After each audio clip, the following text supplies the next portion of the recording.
Tonight's story is about L.B.L.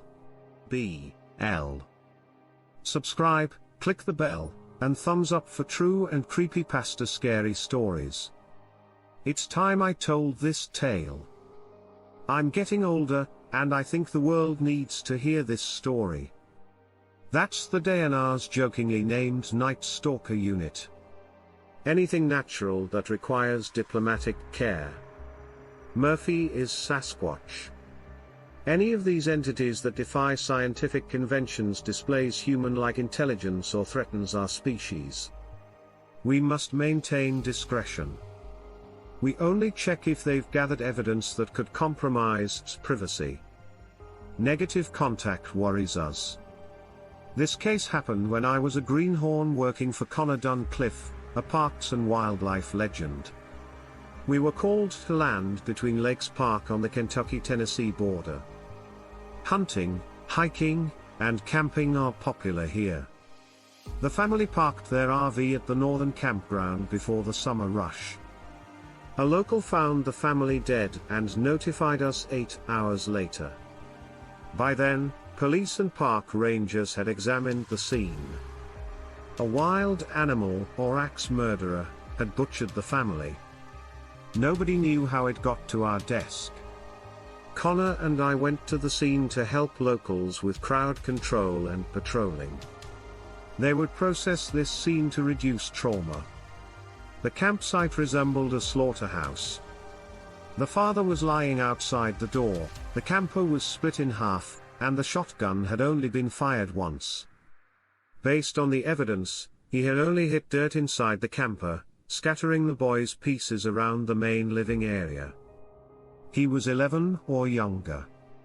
The mother and bathroom were in the camper's back. The bathroom door was ripped off its hinges and crushed. We found defensive wounds, so she fought. Connor noticed girls' clothes and dolls in the camper. We searched the area, hoping she had escaped. We found the girl 40 feet away, 20 feet up on a pine tree branch. Blackthorn bugs stick to strikes. I'd never seen anything so awful. Connor appeared to faint or throw up. He was never so angry. We both gathered. We began investigating. All evidence pointed to a dogman attack at the DNR. A noise or tap on the camper probably roused the father. Once he was killed, the mother and children barricaded themselves in the bathroom, where others killed the mother and slaughtered the children. Connor was convinced there had been more than one, which meant he wasn't a rogue loner and was a threat to the area. I didn't know what to do. After ensuring the team's control, we returned to our motel. Connor spent the night outside smoking like a chimney and looking like he was planning something unpleasant for the next morning. I wasn't sure he'd slept, but he told me there was a way to fix it if I had the courage. I said I'd do anything to help that family. He nodded sadly. He told me to get supplies for a 3 or 4 day camping trip. Truck had tents, lights, etc. So I got food and water. When I returned, I saw he had seen evidence. When I asked, he nodded and checked supplies. We drove deeper into Kentucky, where the road became gravel and then dirt. When we came to a fence-marked protected land while following an old logging road, we left the truck and hiked for most of the day. On the way, I saw Connor collecting prairie sage by the handful. Connor told me to look for game with our bow and arrows. I spotted a jackrabbit and we managed to bag it, even though I wasn't much of a bow hunter. It was nearly night when we reached a spot flat and open enough to set up camp. Once camp was set up and he had gotten the fire going, he tossed in the sage. He collected green leaves, created heavy smoke, and cleared the area. It reminded me of my grandmother, who always burned sage. I asked if I could clean the rabbit for us to eat, but he said no. Nothing about our mission made sense to me. So I asked, Connor inhaled deeply in the red, orange, faded light. "We're not here lightly," he said. "I haven't done this in 20 years, and don't expect to again. My grandfather, his grandfather, and the Indians before them taught me the dance. The creatures responsible for the horror in the park have been around longer than any of us.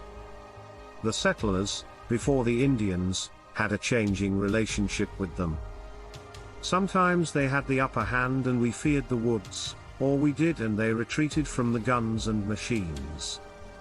They're smarter than us, you know." "Probably. I believe they were an evolutionary crossroad where the human race split between thinking society and primal tribes, who evolved along a more natural path. Say, they may not speak our language or build cities like us, but they're just as smart, observant, and adaptable. Perhaps more so because language and history don't cloud their thinking.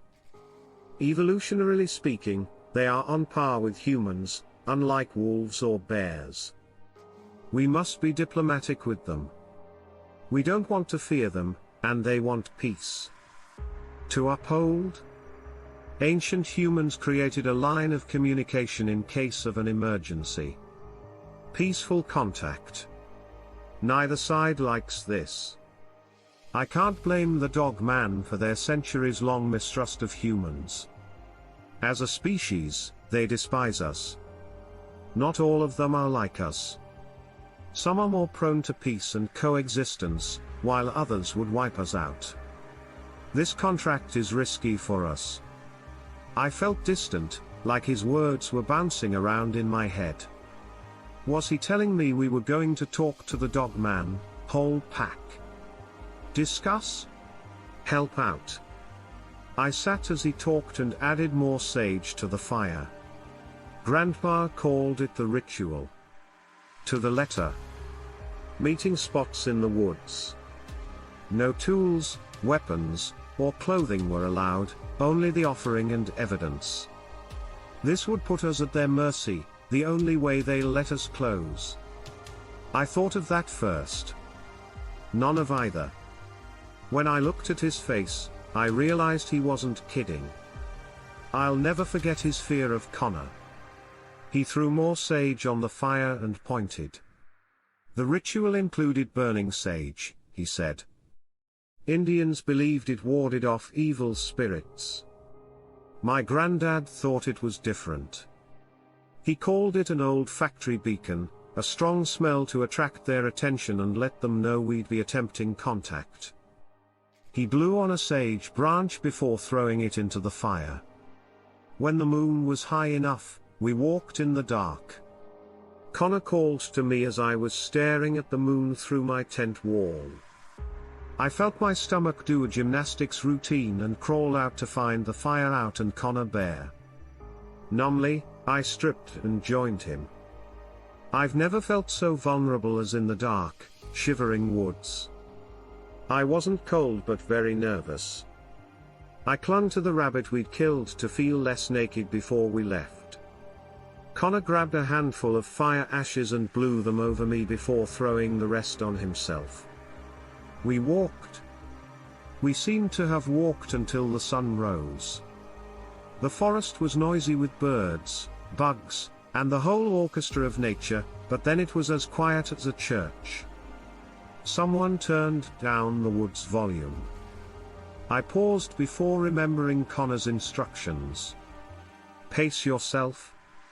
Keep focused. Ignore anything you see or hear, and don't look at anything that looks at you as we walk.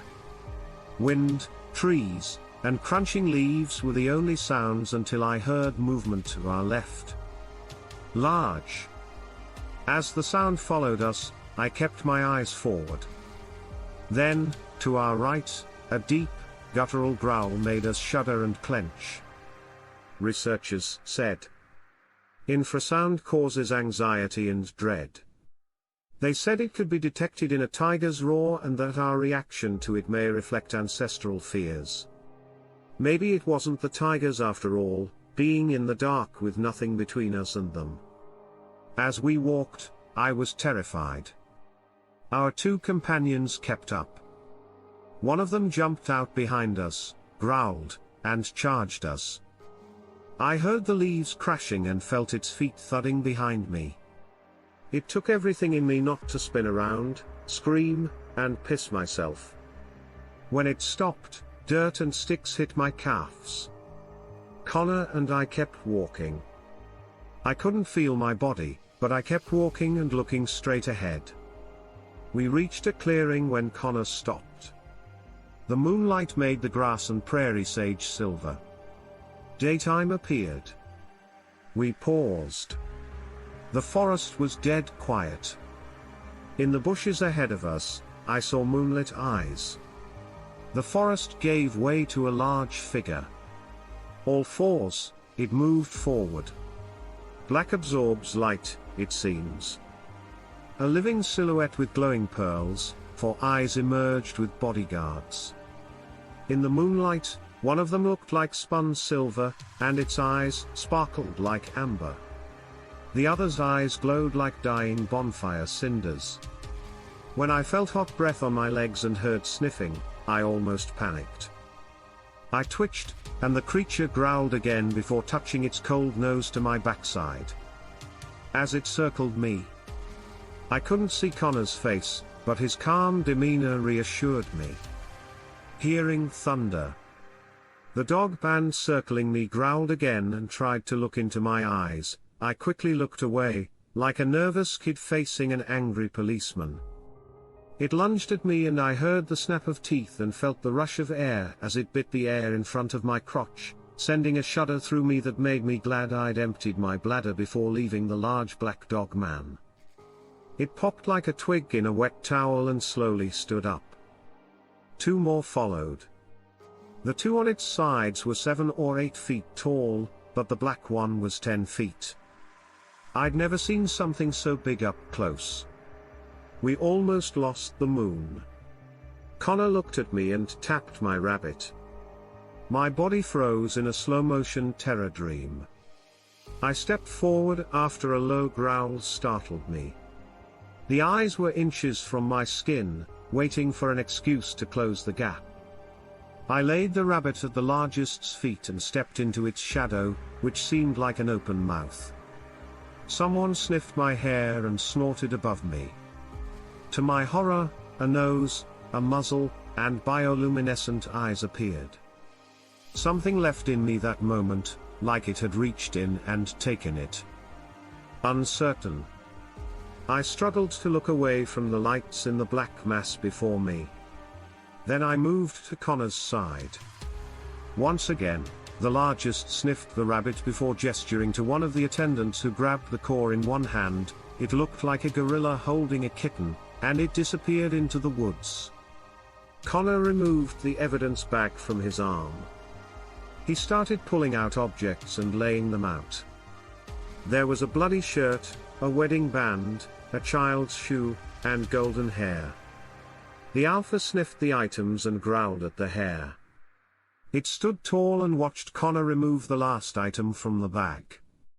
The father's saliva was found in a small veil of urine-soaked dirt near the crime scene. The alpha sniffed, snorted, grunted, and stood.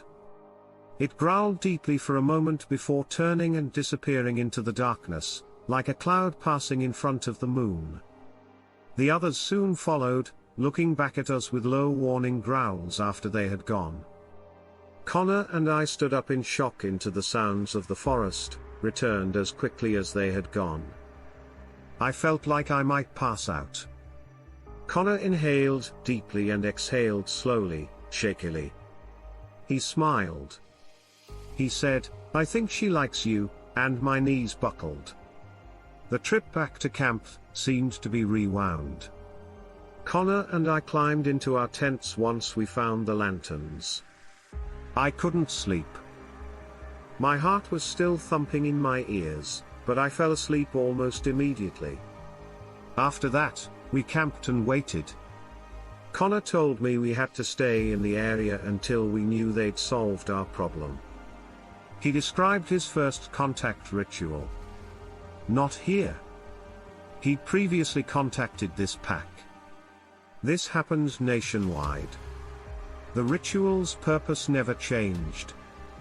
On the third night we heard far-off howling, deep and piercing even at a distance. It sounded the way I coyote, packwood, singing, coarse, all ballen and howling and yipping at different volumes and intervals. The next morning, 3 massive clawed hands were lined up before our campfire. Connor smiled when he saw they'd taken care of it, and examined one. When he handed me a gun, it felt heavier than it looked. One hand was bigger than both of mine, and each finger had 5 inches claws that retracted slightly. Each was a left hand with different colored fur. Connor put each in a bag and said the lab boys would be thrilled. They collected their dead religiously, so remains are scarce, so we left. We hadn't heard of any further activity in the area, so we told everyone we could that the situation was resolved, and we'd made a successful contact. After that, I felt like a DNR celebrity. I won't do it again unless the situation is dire. According to recent reports, we may soon be unable to do so. We don't know why they've become more active and aggressive, but it makes the future of our peace uncertain. Northwest Tennessee terrified me. Southwest Kentucky lakefront LBL. This area alone has had multiple sightings and encounters. It's real and unsettling. Spread me like butter. Like, comment, and subscribe. Good night, stay SB.